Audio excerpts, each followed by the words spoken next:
Welcome, everybody. Whether you're a green bean in cryptocurrency and Bitcoin or you are a seasoned veteran, you know what? Sometimes it's important to remember why proof of work and proof of stake are different and why one is actually better than the other. But I'm going to cover this article, and the reason I'm going to cover this article is it's good to know proof of work versus proof of stake, a comparison of the two consensus algorithms. So let's jump into it. So, cryptocurrencies use two primary consensus techniques to evaluate transactions made and add them to the blockchain and produce new tokens. It's called proof of work and proof of stake.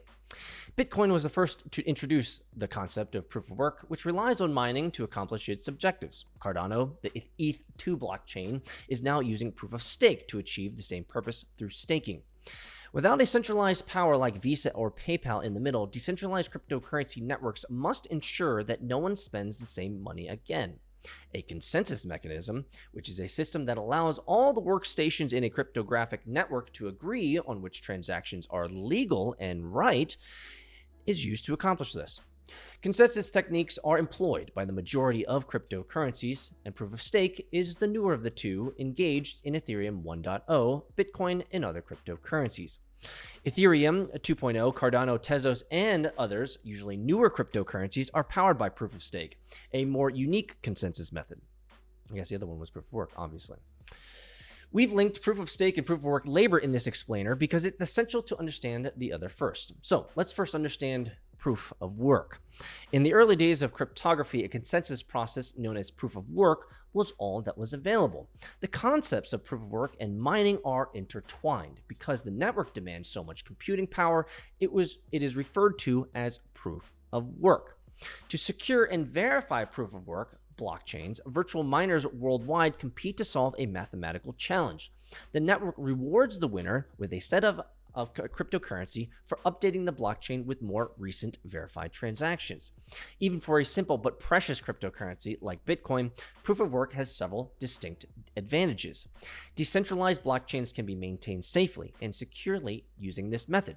Why? Because we got miners all over the place, in all parts of the world. You can't shut them all off at the same time. And increased mining power and security are achieved when the worth of the crypto continues to rise. Anyone or any party trying to tamper with the blockchain, a valuable cryptocurrency, would be ineffective because of the sheer amount of computing power required. This is powerful. You can't take over Bitcoin because you just can't buy. You would spend way more money buying up all the miners than you would actually earn in Bitcoin. But there's a difference between that and Ethereum compatible blockchains like Ethereum, because they could generate a massive amount of transactions, but the energy intensive mechanism may not be able to keep up with them, which is what we've seen when it comes to slow transactions on both chains. Now, proof of stake, the most popular alternative, has been developed as a result. So let's understand proof of stake in decentralized finance. So when it comes to decentralized finance, proof of stake pretty much is the consensus mechanism that most of them use, right? So decentralized finance, also known as DeFi protocols powered by Ethereum, have grown in popularity. Still, the blockchain has been unable to keep up with increased demand, resulting in higher transaction fees. Everyone that's in NFTs, you guys know all about this. Ethereum's developers were aware from the start that proof of work will indeed present scalability limitations that would ultimately need to be overcome. In contrast to Bitcoin's blockchain, Ethereum has to process a wide range of stablecoin smart contracts, DeFi transactions, NFT minting, and any new innovations that developers may come up with in the future, much like a massive checkbook.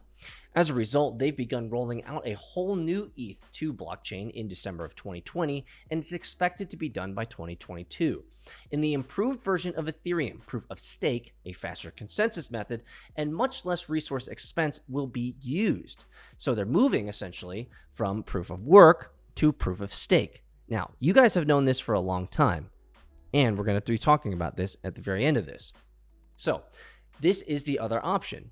Now, for example, another example would be like Cardano, Tezos, or Atmos, who use proof-of-stake consensus procedures to increase speed and efficiency while cutting fees. In a proof of work systems, staking is the mechanism by which a network member is chosen to add the latest set of payments to the blockchain and receive some coins in exchange. Specifics differ from one proof of stake blockchain project to the next, but in general, a network of validators who contribute or stake their own cryptocurrency in exchange for the chance to validate new transactions and update the blockchain and earn a reward is used. So that's the whole point of proof of stake. In many cases, the purpose is to have people staking into nodes so they can earn interest and earn value back, thereby validating transactions and securing the network. So you might say, well, Peter, okay, so I kind of understand the difference, right? When it comes to proof of work, they're using physical miners, right? With proof of stake, they're not using any physical miners. It's all compute. It's all software, right? You wouldn't be wrong in this very overly simplistic difference, but it's important for us to cover some of the critical differences between these two. Now, this is where we get into, this is where we get into some of the opinions, guys. So what is the critical difference between these two? One key distinction of the two is the settlement procedures and the amount of energy they use. Now, proof of stake blockchains allow networks to run with significantly reduced resource usage because miners don't have to spend energy on duplicate operations attempting to solve the same puzzle. The financial penalty for network outages is imposed by both consensus procedures designed to thwart malevolent actors. If a miner submits an invalid block, they will be penalized with the computing power, electricity, and time they've already expended. Validators are financially motivated to perform the network's best interest is proof of stake because of their staked crypto money. There will be a deduction from the staked funds if a validator approves a faulty block. It is determined by the network how much a validator could be sliced. And so here's the whole idea.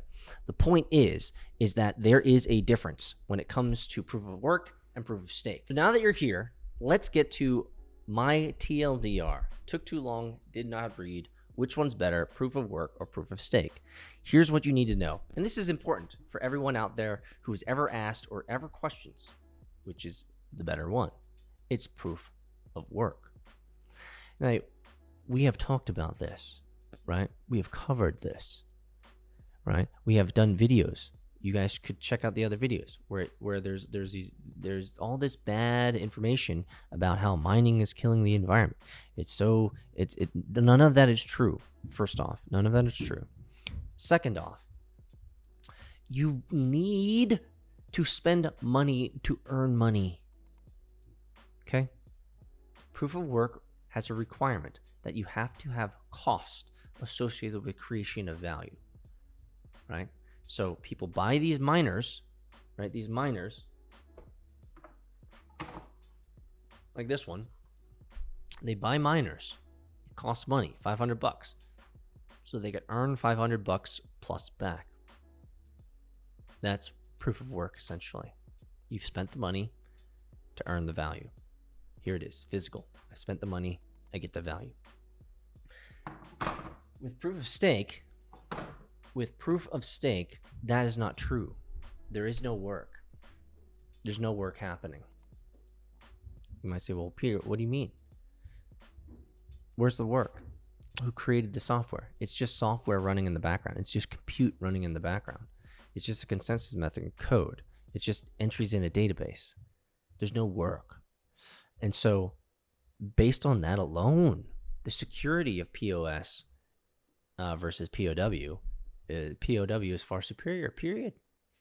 It is far more expensive to try to subvert or control or take over, for example, a POW network than it is to a POS, right? POS is just software.